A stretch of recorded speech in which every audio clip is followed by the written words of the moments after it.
राहुल गांधींच्या अमेरिकेतील आरक्षणावरील वक्तव्यानंतर भाजप आक्रमक। आज राज्यभरात आंदोलन करणार भाजपचे बडे नेते आंदोलनामध्ये उतरणार। राहुल गांधींना जीवे मारने की धमकी देणाऱ्या भाजप नेत्याविरोधात काँग्रेसही रस्त्यावर उतरणार। तरविंदर सिंहांविरोधात काँग्रेसचं राज्यभर आंदोलन। गोंदियाचे माजी आमदार गोपालदास अग्रवाल आज काँग्रेसमध्ये प्रवेश करणार। काँग्रेसच्या प्रमुख नेत्यांच्या उपस्थितीमध्ये प्रवेश।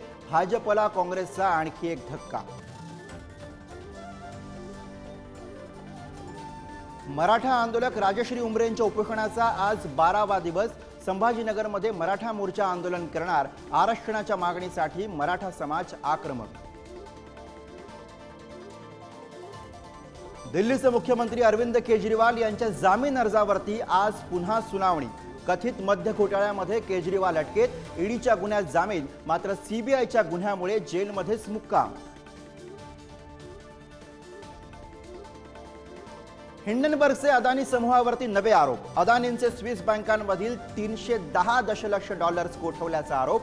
अदानी समूहाने हिंडनबर्गचे आरोप फेटाळले। उत्तर आणि ईशान्य भारतात पावसाचा धुमाकूळ। 36 तासांमध्ये 47 जणांचा मृत्यू। पुढील 3 दिवसांसाठी 14 राज्यांमध्ये अलर्ट।